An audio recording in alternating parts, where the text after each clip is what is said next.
बड़ी सी नदी है और नदी किनारे मिडिल क्लास घर के बाहर इतनी गर्मी में घूंघट में अनीता कपड़े धो रही है और आरती नलका चलाकर पानी भर रही है और वो अपना थोड़ा सा घूंघट सिर के ऊपर कर लेती है। जेठानी जी, बहुत गर्मी है इसलिए मैंने अपना थोड़ा घूंघट सरका लिया, वैसे भी यहाँ कोई नहीं है। अनीता कुछ बोल पाती है, उसका थैला लिए आशा आती है। बहू, ये क्या, मैंने कितनी बार बोला है ना, हमारे घर की बहुएं घूंघट में रहती हैं। फिर तूने अपना घूंघट कैसे ऊपर किया? बड़ी बहू, तूने इसे समझाया नहीं क्या कि हमारे घर के तौर तरीके क्या हैं?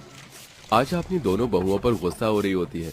तभी उसके पड़ोस में एक नया परिवार जो कि शहर से आया था वो शिफ्ट हो रहा है। अरे आंटी, इतनी गर्मी और धूप है, आप क्यों अपनी मासूम बहुओं पर भड़क रही?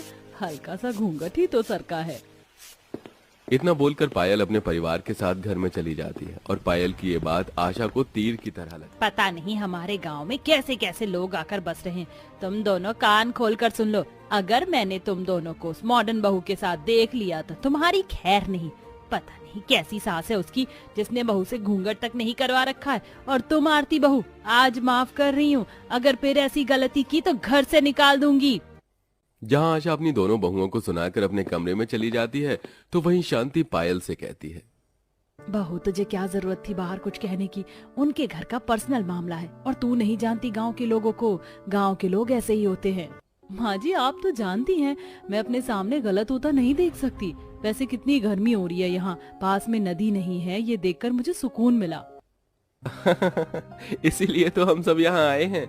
तुम्हारा इस बार ट्रांसफर इतनी घटिया जगह हुआ है, मुझे तो लगा नदी भी नहीं मिलेगी, पर भगवान का शुक्र है पास में एक नदी तो है। पायल चलिए अपनी माँ सास के साथ नदी पर साबुन तौलिए लेकर जाती है और सास के साथ नदी में नहाने चली जाती है। जी। माँ जी, नदी ज्यादा अच्छी है स्विमिंग पूल से, कितना अच्छा लग रहा है नहाकर नदी में।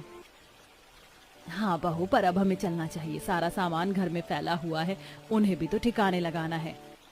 दोनों सास बहू नदी से नहाकर कुछ दिन बीत जाते हैं और एक दिन जब पायल अपनी सास के साथ हाथों में कपड़े लिए नदी पर नहाने के लिए जा रही होती है तो उसकी नजर अनीता और आरती पर पड़ती है, जो घूंघट में नलके से पानी भर रही थी।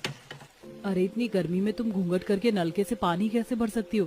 एक काम करो, मेरे साथ नदी पर चलो नहाने। हम नदी पर नहीं जा सकते, हमारी सास ने मना किया। हम नलके के पानी से अपने बाथरूम में नहा लेंगे, हमने घर के बाहर बाथरूम बना रखा है। तुम जाओ, अगर मेरी सास ने देख लिया तो बेकार ही हम पर नाराज होंगी। पर दीदी, मेरा बहुत दिल कर रहा है। भूल गई क्या कल क्या हुआ था? इस मॉडर्न बहू की वजह से। और लंबा घूंघट करो और बाथरूम में बाल्टी का पानी लेकर जाओ नहाने के लिए। अनीता की बातें सुनकर पायल को बड़ा बुरा लगता है और वो अपनी सास के साथ नदी पर नहाने के लिए चली जाती है। तो वहीं आरती भी बाल्टी का पानी लेकर घर के बाहर बने बाथरूम में नहाने जाती है। पास में इतनी बड़ी नदी होने के बावजूद भी अनीता को छोटे से बाथरूम